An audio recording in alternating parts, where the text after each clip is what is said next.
你知道台湾历史上第一次的船员罢工发生在什么时候吗？它可能就发生在未来的几个月，而且还是知名的国营企业逼着他们为了劳工权益不得不站出来。究竟是发生了什么事呢？大家好，我们是来点左派，是一个分享社会主义观点的频道。今天我们就来聊聊中钢运通工会的抗争。今年9月2日，中钢运通企业工会以在岸船员90%的同意比率通过了罢工投票，合法取得罢工权，为台湾公运史的第一次船员罢工点起了烽火。中钢运通公司只属于中钢集团，而经济部又是中钢集团的最大股东。简单来讲，政府就是这群船员的老板。中钢集团市值高达3300亿新台币，然而就是这么大的一间大企业，以定期契约聘雇船员，却突然在7月份超过100名的船员劳健保被中断，造成多数船员生计保障蒙受严重损失。中国船员被当宝。另一方面，过去5年来已有超过300位台湾籍船员失去工作。中钢运通工会亦指控中钢运通资方与中国福建海运集团合作，企图以中国船员取代台湾籍船员。早在8月12日，中钢运通工会就与众多工会在经济部外发起抗争，要求经济部保障台湾船员工作权，并批评经济部放任中钢打压船员。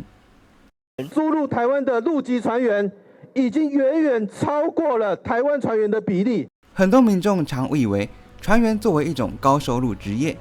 其待遇普遍优于多数劳动者，但真的是这样吗？在台湾，2021年由国家运输安全调查委员会所发布的2021台湾水陆安全统计报告表明，2016至2020期间，每年有超过100起的商船海难事件。2013至2022台湾水陆安全统计报告也显示，2019年至2022年就发生了189件重大事故，其中还包括31起致命事故，致命事故比率达16%。以薪资来说，船员高薪的秘密在于船员上船后要花费大量的时间在船的行驶上，加上船员无法随意返家，因此能产出高额的加班费。依据船员薪资按薪及加班费最低标准，一般船员的最低月薪并不如外界想象般优渥。由此，我们更能清楚地明白到，为何台湾航海相关科系的毕业生投入到海运职涯的比例不足20%。其原因不仅是海运业工作艰辛，还包括职灾与危险性。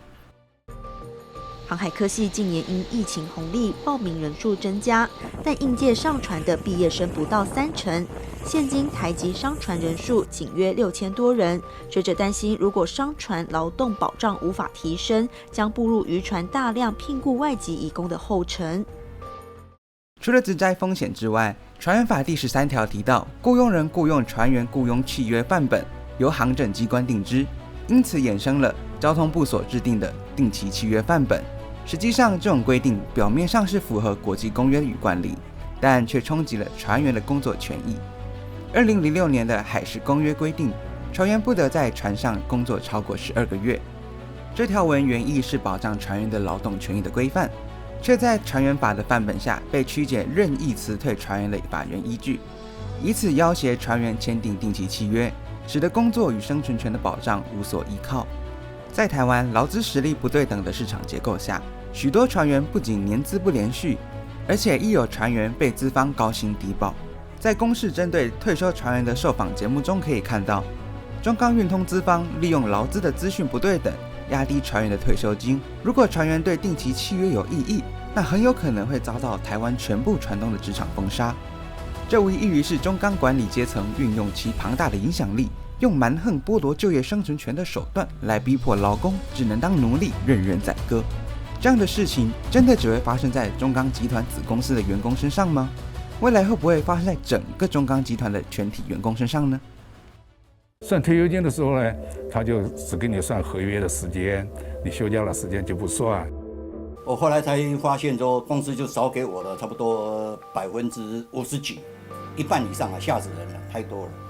中钢运通为了打压船员与工会持续争取劳动权益的抗争，竟在今年7月以劳动部劳保局主动要求为名，切断100名在岸船员的劳健保，这种作为又再一度的说明，中钢运通资方是说谎的豺狼，其目的在于尽可能的打压工会，并施加劳方压力，以此杀鸡儆猴。海事劳工公约第4条明确要求，保障船员的就业权利，并需提供如医疗、福利等各形式的社会保护。因此，海事劳工公约不仅不能拿来为定期契约背书，且中钢运通资方恶意断保、压低退休金等行为，也与海事劳工公约的规范不相符。中钢运通资方为了打压劳工权益，公然恶意曲解海事劳工公约。作为政府可以直接控制的国营企业，中钢运通资方这种做法，不仅是让台湾再添一笔血汗之岛、劳工地狱的恶名，更是带头做了最坏的示范，变相的鼓励全台惯老板可以更加变本加厉的打压劳工权益。这一回，如果人们冷漠的放任这种恶行，那么未来全台惯老板各种对劳工权益的侵害，必将更加肆无忌惮。起初，纳粹抓共产党人的时候，我沉默，因为我不是共产党人；当他们抓社会民主主义者的时候，我沉默，因为我不是社会民主主义者；当他们抓工会成员的时候，我沉默，因为我不是工会成员；当他们抓犹太人的时候，我沉默，因为我不是犹太人。最后，当他们来抓我时，再也没有人站起来为我说话了。